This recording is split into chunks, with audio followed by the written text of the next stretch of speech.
Tú entras de la puerta de la cárcel para adentro, tú estás en otro estado.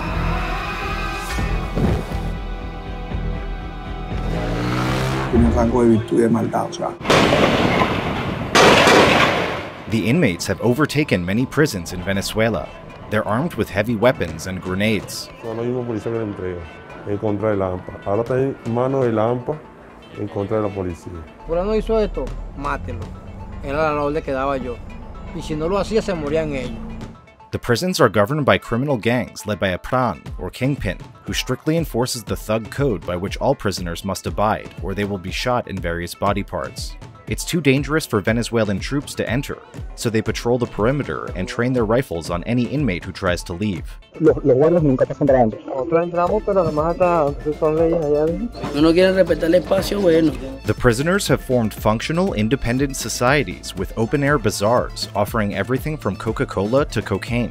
Several days a week, they welcome their girlfriends, wives, children, and extended families for visits, birthday parties, and even festivals.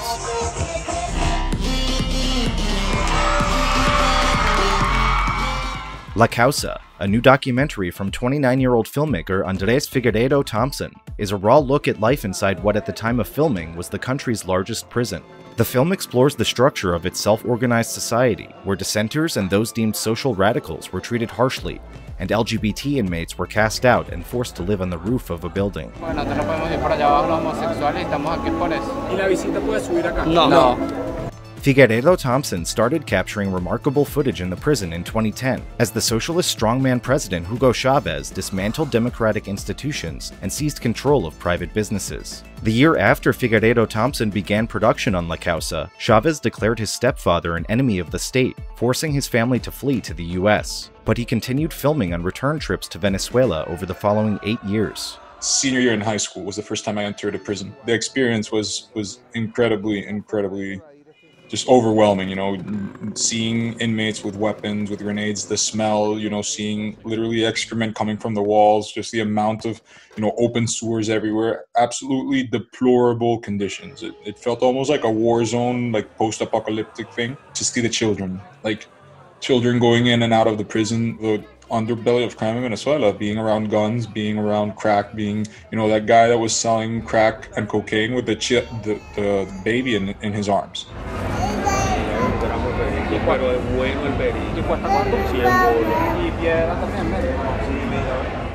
You filmed this over the course of 8 years. How did you start going into prisons in Venezuela when you were a senior in high school? Yeah, I met this guy who's in the documentary, Gilbert Caro. He's the politician guy. Me and my brother had an NGO, and we used to build recreational parks in the slums. And he told me the story of when he was a kingpin, and how he had transformed himself. I was 17, and I told him, man, I want to do a documentary about this. I even had to make a fake ID to be able to get into the prison. How did you sort of ingratiate yourself in this community that they were willing to let you film them? They always knew what was going on, and they were okay with it, because I think there's also that element of pride in some sense, of being in that world, or of wanting to show their life. Él es el fotógrafo que va a grabar todo. Explíquenme qué están haciendo aquí, pa. Bueno, aquí estamos rellenando las piñas. But it was really interesting to see inside the power vacuum that they had filled. Before these, you know, kingpins came to power, it used to be like no man's land. And there used to be a lot more bloodbaths. Prácticamente que nosotros tenemos armas aquí para por lo menos tener un control contra todo, ¿comprende? Aquí nosotros no nos podemos defender si no tenemos armas, ¿no? El AMPA tiene un tribunal. Si medita matarlo, y si no meterle un barriguero, y si no un patero. With kingpins, there was more selected violence. It was more like Hammurabi Code type of an eye for an eye type of thing. But you could leave your cell phone in the prison, and if your cell phone got lost, somebody was gonna be responsible. And it was really hard for you. Like, I would leave, you know, my wallet or my things just in the music studio that we built, and nothing would disappear in a place where it's surrounded by thieves. So there was this type of military dictatorship code, which was really weird. That I'm not saying that I support it, but it was a type of system that created some type of order from the previous chaos. Yo vendo películas, vendo cigarrillos para sobrevivir. Mira, yo estoy tranquilo aquí, ningún otro compañero va a venir a quitarme esto por la fuerza. Que antes, por lo menos, si tú tenías una cadena de oro, yo iba a quitarte esa cadena. The Pran, or Kingpin, presides over a multi-tiered security apparatus that oversees an army of watchmen who roam the prison grounds and ensure inmates obey strict social codes that regulate where they can go, how they can act, and what they can say. There are certain codes that you can't break, like you can't use the word for milk because it can also be misinterpreted, and so you have to know all of these things that, you know, if you say them, then you're gonna lose positions in your ranking. Coming new to prison, at first you're most likely gonna be sent to the church, and in church they're gonna ask you who you are, why are you here, what are you doing, do you know anybody in here? When prisoners first arrive, they're judged by the prison government and sorted into one of 3 distinct social castes: the thugs, the evangelicals, or the renegades. Almost like going into college, like if you get into a frat or not get into a frat depends on who you know, how cool you are, what you've done, type of thing. Like, it's interesting to see that society has its ways to self-organize at, you know, these different levels, but it's essentially the same thing. You know, the thug is the people who are the freest inside the prison. The thugs can, you know, not wear a shirt, they can walk wherever they want to, they can smoke, you know, weed or do drugs in the prison. The evangelicals, if they're walking about, they have to have a Bible in their hands and they have to wear a tie, and they're also in charge of cleaning the prison, or they're also in charge of cooking. The renegades, the ones who are worst off, these are like the prisoners within prison, and it's either because you committed a very, very horrible crime, you're a homosexual, like a known homosexual, or you belong to a gang that was an enemy of the Kingpin's gang. In addition to preaching the word of God, the evangelicals are responsible for cleaning the raw sewage and refuse that cover the grounds. They live in the church, which acts as both a place of worship and a prison within the prison. Those who violate the thug code or owe a debt can also be sent to the church. Como quien dice, salirte del mundo y vivir en una iglesia un tiempo.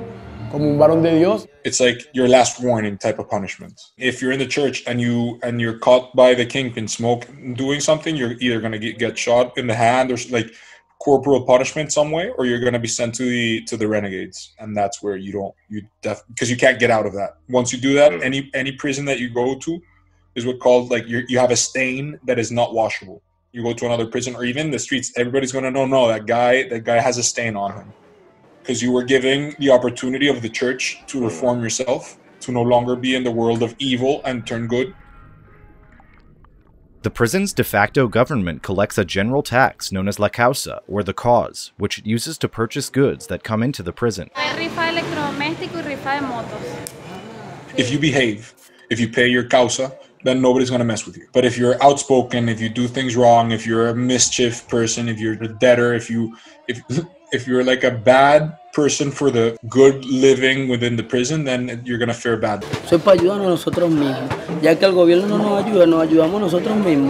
The Venezuelan bolivar has been destroyed by hyperinflation, but inside, prisoners have created a market system in which they've established their own ad hoc currencies, bartered goods and services, and used systems of credit. The currency that was circulating outside was no longer valid inside the prison. There was a toilet paper shortage at some point in the country, and you could still, or harina pan, which is the main product that we used to make arepas, there were shortages outside, and inside the prison you could still find them. People would go inside the prison to shop. Inmate-run restaurants inside the prison's walls provide an alternative to the food offered by the government. Like, there was this guy that I really enjoyed talking to, and it was the place that I always went to eat. He had his burger shop. His burgers were amazing. The prison food that the government gave him, it wasn't nearly enough, and it was all like just like rice and like soggy and well, I got amoebiasis, like amoebas, twice. It was the worst experience of my life. And the food is the least of the problems created by the government for most inmates. I saw a skeleton and it was moving, and I was like, I had to do a double. I didn't know if it was fear or whatever. And then I looked closer and I saw it was a man who was literally dying. He was only bone and some skin like hanging on his, and he had tuberculosis for 9 months. He was an indigenous of the Wayu community who are this. It's like a native community that lives near Colombia.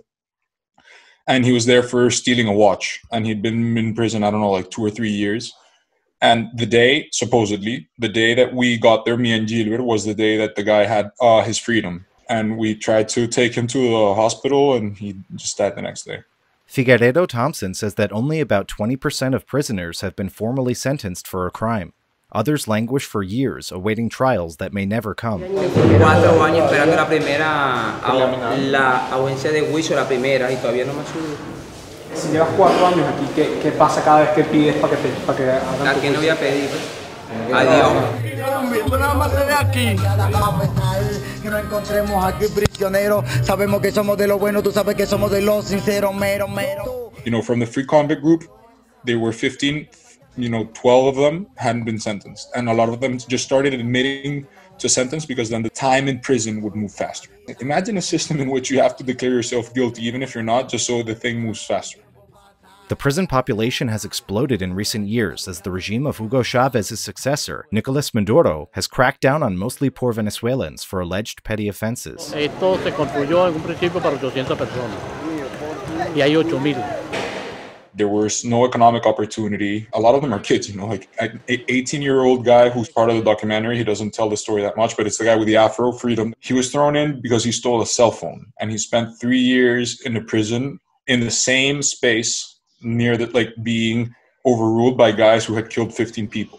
There's no maximum security prison, only for political prisons mostly. So obviously when you throw somebody into that type of position, what are you creating? This guy has to survive, and he has to pay the causa to these kingpins, and he has to find a way to make a living within this prison walls. You're essentially making him create networks of new crime and new ways in which to live. Las cárceles hoy en día son campos en donde reflejan la sociedad. No quiere decir que el 100% de la culpa sea del sistema, porque yo no te puedo decir que soy un santo, pero tampoco que andaba tampoco. When society doesn't pay attention to culture of rehabilitation, then that's gonna start to fester. Tú estás creando un monstruo. O sea, si te dan la libertad, mañana tú volverías a salir secuestrado. ¿Qué voy a hacer? ¿Qué voy a hacer? El mundo de la velocidad y la maldad. Mientras que tú trabajas, yo pienso cómo te rompo.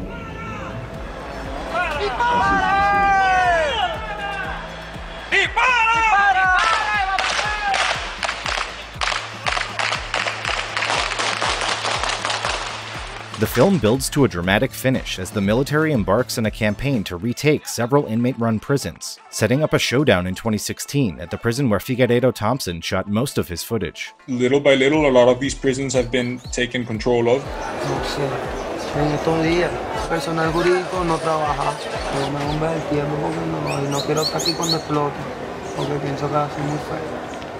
The campaign presents the socialist government with both practical and moral dilemmas, since overtaking heavily armed inmates requires mass bloodshed and inevitably kills scores of the wrongfully incarcerated. Figueiredo Thompson says officials can't reconcile these actions with their foundational ideology, which preaches compassion and the creation of a new man whose main virtues are selflessness and a commitment to justice. What they call their version of revolutionary socialism. How are you going to execute inmates if you're supposed to believe in the new man? El hombre nuevo, their philosophy. This is their philosophy. The Che Guevara bring in the new man and to reform, to and use the prisons as a way to re-educate and etc. etc. How do you get to that point? Venezuela's slide into authoritarianism is also deeply personal for Figueiredo Thompson and his family. His stepfather, Guillermo Zuluaga, led the last independent TV station in the country after Chávez seized most media outlets. He fought escalating government harassment for years as he exposed the vast human cost of the regime's policies. In 2010, Chávez finally had Zuluaga arrested. He had to leave the country because Chávez named him a political enemy of the revolution. My first year of university was in Venezuela. And that was the year, or right before that was the year that my stepfather had to leave, my family had to leave, and I was left there alone with my younger brother, Juan. It's really strange to see when a man that you've seen your entire life be, a completely moral man, be thrown out of his country for speaking the truth. Because if you didn't question your beliefs, if you're dogmatic about your beliefs, then there's no room for you to admit error. And I think that's a lot of what's happening in Venezuela, is that there's no admittance of error, and they've gone so far down a path that it's very hard to come back from when you become too radicalized in your ideological position. And I think, that's something that I've been able to witness and to see firsthand, and it's very saddening. Venezuela no era un país violento.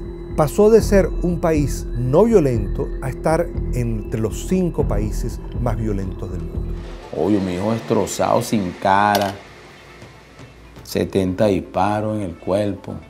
La Causa shines a light on the decline of Venezuelan society and the human rights abuses perpetrated under Chávez and Maduro, as their socialist revolution backpedals further from its promise to empower the downtrodden and celebrate the idea of the new man. La urbe, con su deterioro, con sus cloacas, con su hedor, con sus prisiones internas en los barrios. Esa es una cárcel.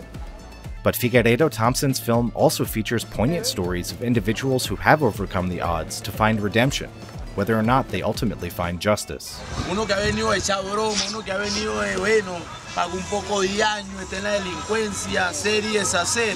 Ahora te toca enterrar tuyo en esta situación. Y no solamente eso, después que lo entierro, cuando llego al barrio, me mandan a buscar los muchachos que lo mataron. Los hombres llorando, pidiéndome perdón. El mismo momento que los vi, los perdoné.